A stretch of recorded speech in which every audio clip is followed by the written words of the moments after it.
whoever you are, whether your actions require ecclesiastical merit or your own relativistic blessing. Hello. Back in episode 8, when I was wrestling with a personal moral dilemma, I considered two different schools of moral philosophy, deontology and utilitarianism, to work out which should guide my conscience. But there are, of course, more than just those two options on the table when we're trying to ground our moral reasoning. For example, I didn't consider social contract theory.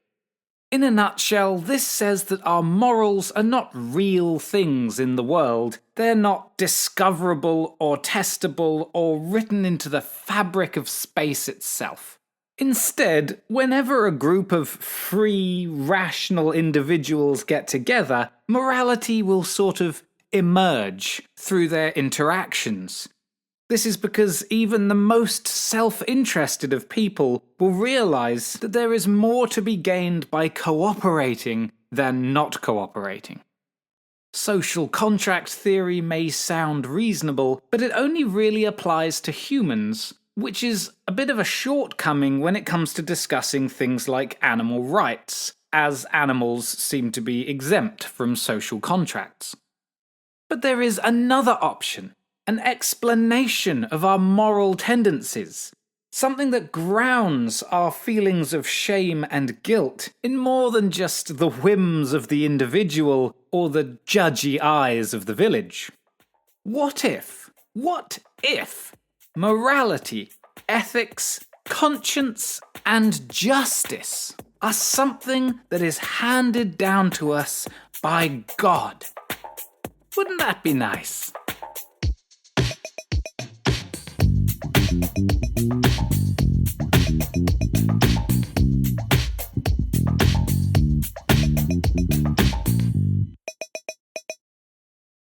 I like video games. And if you're anything like me, you've realised that when adventuring through Skyrim's scenic valleys, forests and mountain ranges, it's that much more rewarding when you're on a specific quest. Just like real life, clearing vampires out of caves, liberating fortresses from bandit gangs, and hurling magic at dragons is no chore when you're promised some prized loot for doing so. Whether these endeavours are moral hardly matters. That's just how it goes for us humans and our lust for incentives. It's odd, then, that this fact seems to have escaped Skyrim's pompous and haughty gods.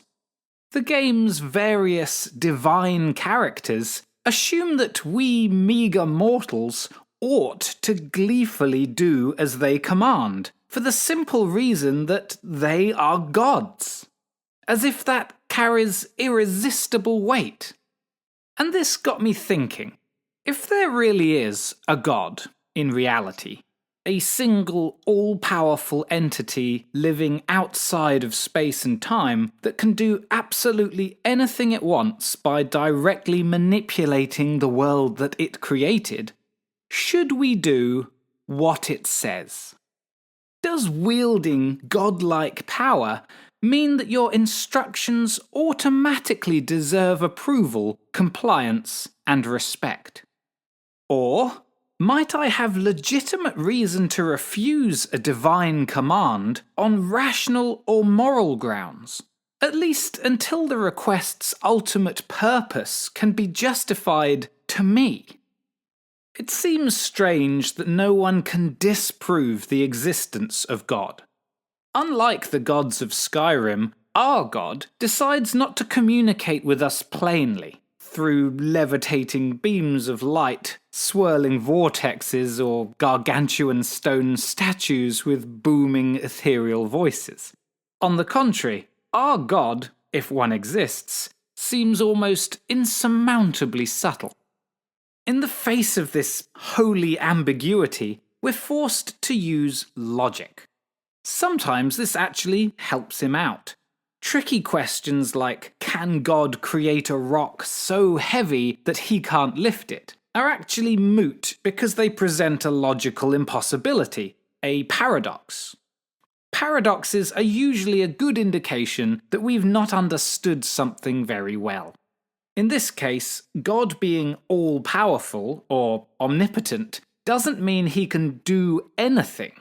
It only means that he has the power to do everything that it is possible to do. Logical contradictions are not possible and therefore not an option. So no, he can't create such a rock, but that doesn't mean he isn't maximally powerful in some universal sense. There are, however, more damning logical obstacles facing a supernatural creator than those pesky word games. Other omni-properties commonly assigned to God include omniscience, the knowing of everything, past, present, and future; omnibenevolence, perfect, inexhaustible moral goodness; omnipresence, being simultaneously everywhere and at all times, all at once; and having some sort of plan, the stuff that he wants to happen. I might call this omni-enterprising, but I'd be making that word up. Each of these abilities, especially in combination, deliver their own buffet of logical impossibilities. This is what I've been discussing in the last few episodes of Wiggle Soup, and it highlights the distinct possibility that maybe we've got something wrong. In the same way that we can mathematically describe a four-dimensional hypercube, a tesseract, knowing full well that such an object does not and cannot exist, God too may be an abstraction, a coming together of hyperbolic concepts juiced from the creative minds of ordinary people. And just like that, all divine paradoxes get instantly resolved. But that is far too easy, doesn't help us with our moral quandaries, and frankly is far less fun than seriously considering the alternatives. And there's God now, telling me not to be such a smartass. If there is a supreme being who underpins the entire universe, there must be other unavoidable limits to what he can do. Excuse the engendering once again, I'm trying to meet people where they're at. As we've seen in recent episodes, his power, his knowledge, and his morality are in constant compromise with each other. For example, God logically can't, or necessarily won't, commit evil acts. If he did, he wouldn't be infallibly moral, as most theologians would claim. Just like the business with the rock, this renders a good God maximally, but not infinitely powerful, not without acting against his nature. Another paradox. So what if God wasn't all-knowing, or couldn't be everywhere at once? A God with limited worldly information could still achieve a kind of perfection under these more modest conditions. But for God to be truly worthy of our unerring worship and love, he must be morally flawless. No exceptions, no compromises. This popular brand of God may be the toughest to square with the observed facts of reality. The first issue that springs to mind with the idea of a perfectly just and moral God is a subjective one. According to whose definition is God acting in a perfectly just and moral way? In God's definition? That sounds a lot like circular reasoning. Or could it be that God's supreme goodness is in keeping with an even higher existential standard? A fundamental moral code that God himself is compelled to follow. Without an independent rulebook, God would be able to select new moral virtues like the soup of the day. Whatever God commanded would be objectively right and good, including theft, rape, torture, etc., if he so wished. Anything God desired would become an indisputable moral imperative.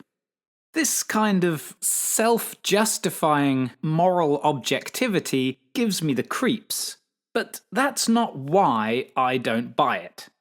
Personally, I'm convinced that our intuitive feelings about right and wrong are nothing more than subjective social constructions.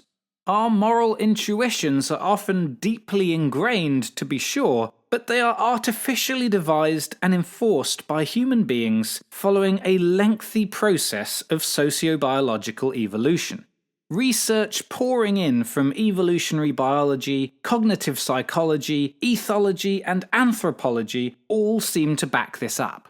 But if instead you feel that morality needs to be objective to be taken seriously, then God seems to fit the bill. He would be the source of all our moral intuitions by default. We had the father knows best rule in my house too, for a while, at least while I was growing up. It lasted basically until curfews, acceptable recreations, and traditional values could be rationally appealed, although doing so remains blasphemous to this day. As I see it, the problem with the God equals morality equation is best summed up in a thought experiment posted by Plato called the Euthyphro dilemma. It goes, is something good because God wills it, or does God will something because it is good? Believing that something is good because God wills it leaves you wide open to the soup of the day criticism that I just mentioned. On the other hand, if God gets his morals through a process of reasoning, that is, if he tells us not to steal because there are very good reasons not to pinch other people's stuff, surely we can cut out the middleman and appeal directly to the reason itself. No commandments necessary. 2.5 millennia later, the Euthyphro dilemma is still far from solved. But we can ride the thought train a little bit further. For any creature, person, alien, or robot to be moral, it has to get two things right. Firstly, it has to be able to distinguish between moral good and bad. Any conscious agent that can't identify Darth Vader as a villain would fail this test. To this end, a machine could be programmed with a sense of right and wrong. It can be instructed to do only that which is right. This can be done without requiring any subjective opinion or internal motivation one way or another. Would this mean that the robot was a moral being? No. Just as bees can be trained to sniff out explosives, thwarting acts of terrorism without any comprehension of the good they're doing, morality requires more than thoughtless, autonomous obedience. So we need a second test. The individual in question should want to do the things that they feel are morally good. It's great to recognize that the destruction of the planet Alderaan and all of its terrestrial life was bad. Even better to genuinely care and want to oppose the destruction of more planets in future. This two-pronged moral qualifier gives us a logical card to play against deities, even the ones who declare themselves to be morally perfect. If God himself determines what constitutes good and evil, that still doesn't explain why we should do the things that he declares are good. It's a classic is-ought fallacy. If something is objectively good, according to God's own flawless nature, someone still needs to demonstrate why we ought to do that thing. Because God will reward you if you do what's right is training without comprehension, like the bees that fight crime for the reward of sugary water. Insisting that it's what we should do because God has commanded us to do it throws the discussion back into the murk of Euthyphro's dilemma, begging the question, and we've gotten nowhere. The only way out of this cycle of bad reasoning that I can see is to realize that obedience to avoid punishment, doing something because it feels right, and submitting to a boss simply because he owns the company are all ultimately subjective intuitions. Justification for all these behaviors comes solely from you. If, instead, God wrote his moral law onto our hearts, or served as the conscience on our shoulder, you might expect people of faith to behave better than, say, atheists. This is plainly not the case. The history of religion has not been a faultless march for human rights. To the best of my knowledge, there's nothing to suggest that a supernatural force guides the collective moral compass of humanity. So the virtues that we perceive are always subjective, whichever way we look at them. Dispensing with moral objectivity and consulting our own authority on moral decisions doesn't let a divine creator off the hook. After all, free will is God's gift to his children. Humanity's repeated misuse of this gift is the font from which all moral evil flows, according to those theologians again. You see, in order to do what's good, a person must have the capacity to do what's bad. Without free will, people can't be held responsible for their actions. You wouldn't consider someone to be brave if they were unable to feel fear. Bravery is overcoming fear. Similarly, if we were incapable of doing bad because we had no choice but to do good, our actions would be compulsive, robotic, and without any moral worth. This raises a fresh dilemma. Is there any free will in heaven? I'll tell you why I ask. We've already had a poke at the idea of free will in episode 11, and this is definitely something I'll be revisiting again in the future. But for now, let's just say it's not as self-evident as most people think. For the religious, being able to choose between alternative paths is profoundly important. Without it, there would be nothing for God to judge. Now, we're told that heaven, that reward of all rewards, is a realm entirely absent of suffering. No kind of evil takes place there. No exploitation, no violence, no naughtiness of any sort. So does heaven stay this way because its residents are incapable of doing evil deeds? If so, in what respect do they still possess their God-given free will? Perhaps heavenly souls retain the option to be unkind to each other, but unanimously decide not to. That's plausible.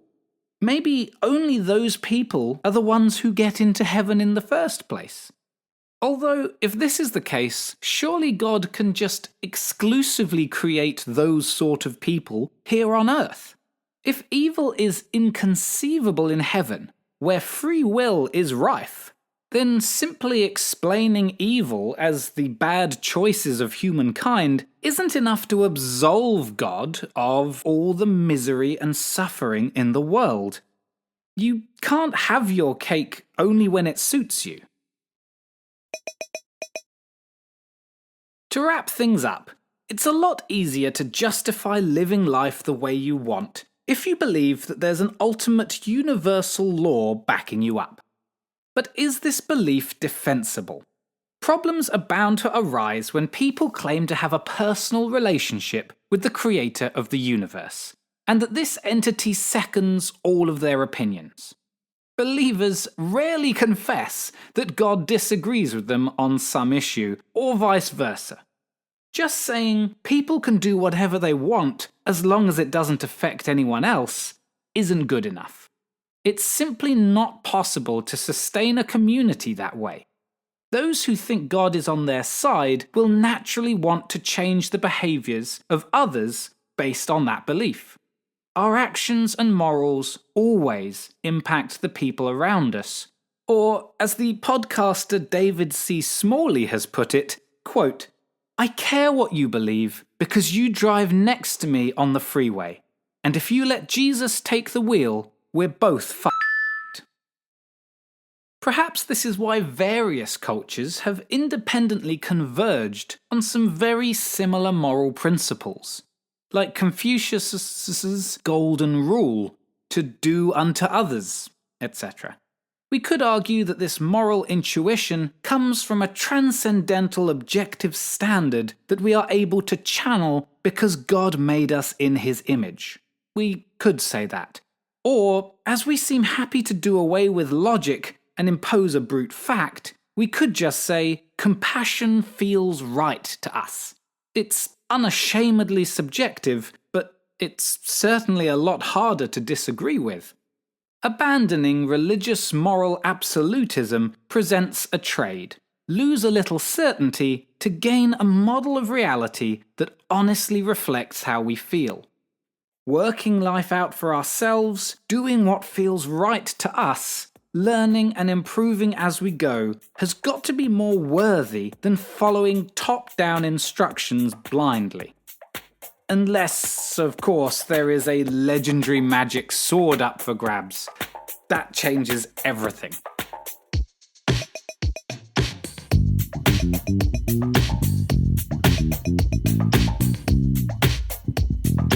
Having considered the problem of evil in the world being brought about by humanity's inhumanity, it only feels right that we close off these religious-centric episodes by focusing on natural evil, the diseases, predator-prey relationships, and unstable natural environments that have caused untold suffering for all conscious life forms on Earth throughout the millennia. How might a belief in a perfectly loving designer account for that?